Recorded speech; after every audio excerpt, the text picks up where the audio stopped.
ఈరోజు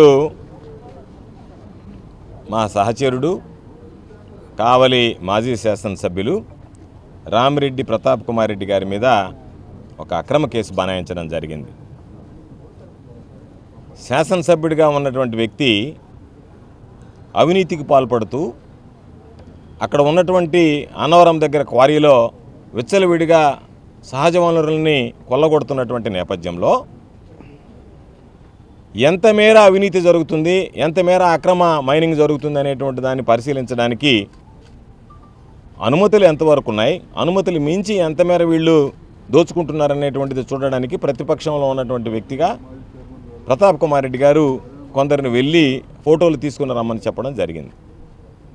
అందులో భాగంగా డ్రోన్ కెమెరాతో ఫోటోలు తీస్తున్నటువంటి వ్యక్తుల్ని బలవంతంగా నిర్బంధించి వాళ్ళు ఎమ్మెల్యేని హత్య చేయడానికి వచ్చారని చెప్పి హత్యానేరం కేసు పెట్టి మేము ప్రతాప్ రెడ్డి చెప్తే వచ్చామని చెప్పి వాళ్ళ ద్వారా ప్రతాప్ రెడ్డి చెప్పినట్టుగా ఒక స్టేట్మెంట్ నమోదు చేసి ప్రతాప్ కుమార్ రెడ్డి గారి మీద అక్రమ కేసు బనాయించడం జరిగింది.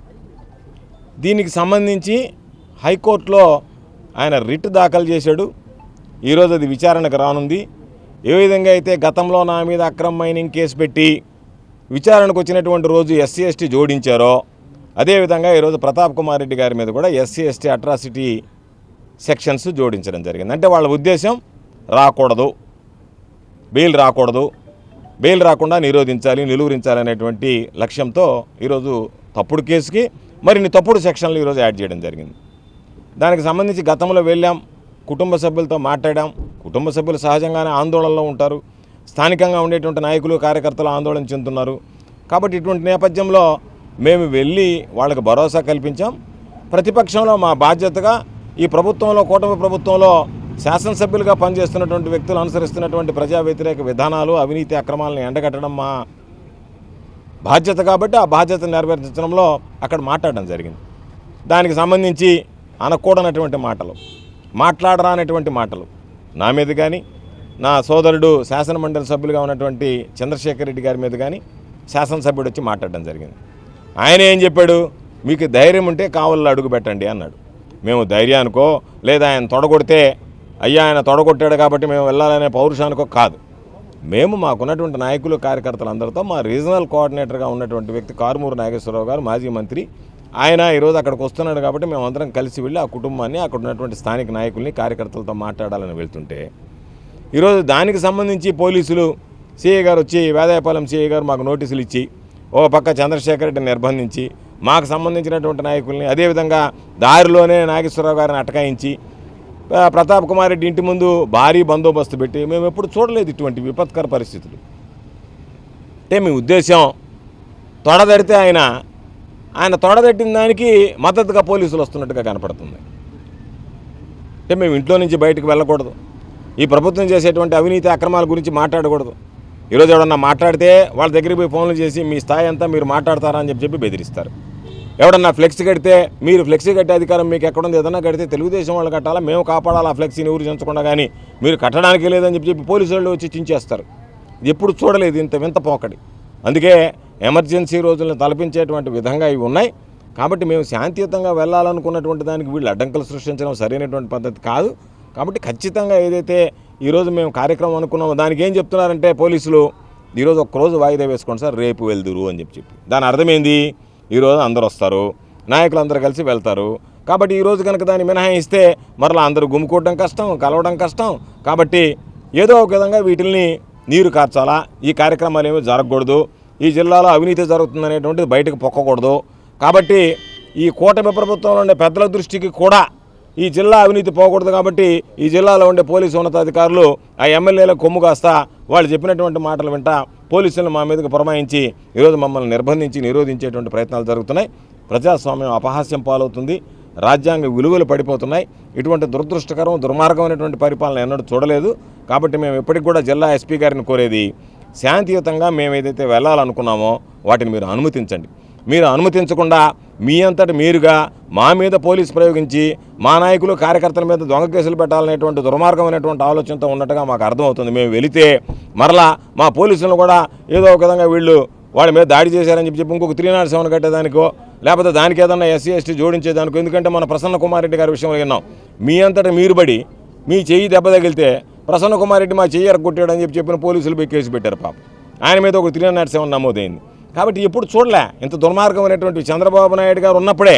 ఎందుకంటే గతంలో భూమా నాగిరెడ్డి గారు ఎవరినో పట్టుకుంటే ఆయన మీద ఎస్సీ ఎస్టీ కేసు పెట్టించాడు ఆ రోజు. ఈరోజు అదే పందా కొనసాగుతుంది. ఇది సరైనటువంటి పద్ధతి కాదు. కాబట్టి మీ దుర్మార్గమైనటువంటి ఆలోచన నాకు అర్థమైంది ఏంటంటే, ఏదో ఒక విధంగా వీళ్ళు బయటకు వస్తే గొడవలు చేస్తే వీళ్ళందరి మీద మరలా పెట్టి జైలుకి పంపించాలి అనేటువంటి ఆలోచనతో ఉన్నట్టుకుంటారు మీరు. కాబట్టి ఇది మంచి పద్ధతి కాదు. మీరు ఇటువంటి వాటికి ఏం భయపడం. కాబట్టి ఇప్పటికైనా జిల్లా అధికార యంత్రాంగాన్ని పోలీసులను కోరేది, అయ్యా మేము ఏదైతే శాంతియుతంగా చేయాలనుకున్నటువంటి కార్యక్రమాలు ఉన్నాయో దయచేసి మీరు వాటికి అడ్డు తగలకండి, మమ్మల్ని అనుమతించండి. దానివల్ల మీకు వచ్చేటువంటి నష్టం ఏమీ ఉండదు. కాబట్టి మీరు ఏదో ఈరోజు మేమేదో సాధించాలని మీ ఉన్నతాధికారులు చెప్పారని చెప్పి అత్యుత్సాహాన్ని ప్రదర్శించొద్దు, మమ్మల్ని ఎవరిని నిలవరించొద్దు. అందరం కలిసి మాట్లాడి నిర్ణయం తీసుకుని దీని మీద ఏ విధంగా ముందుకు పోవాలనేటువంటిది ఆలోచన చేస్తాం. ఒకవేళ ఈరోజు మీరు ఆపినా ఇది ఆగదు. ప్రతాప్ కుమార్ రెడ్డి గారి మీద మీరు పెట్టినటువంటి తప్పుడు కేసులు, తప్పుడు సెక్షన్లు అనేటువంటి ప్రజల్లో ఈరోజు ప్రబలంగా వెళ్ళిపోయాయి. ప్రజలు చీకొట్టేటువంటి పరిస్థితి ఏర్పడింది. ప్రతాప్ కుమార్ రెడ్డి గారు మర్డర్ చేస్తాడా? మర్డర్ చేసేటువంటి అలవాటు ఉన్నటువంటి పాపం ఎమ్మెల్యేనా? ఎవరన్నా చూసినా ప్రతాప్ కుమార్ రెడ్డిని పాపం మ్యాజిస్ట్రేట్ అడుగుతారు మిమ్మల్ని, ఏందా పాపం ఇట్లాంటి వాడంటే మర్డర్ చేసేదని. అటువంటి సౌమ్యుని తీసుకెళ్ళి మర్డర్ కేసు మమ్మల్ని మర్డర్ చేస్తారని చెప్పి పెట్టి ఎప్పుడన్నా పాపం ప్రతాప్ కుమార్ రెడ్డికి ఆ నేపథ్యం ఉందా?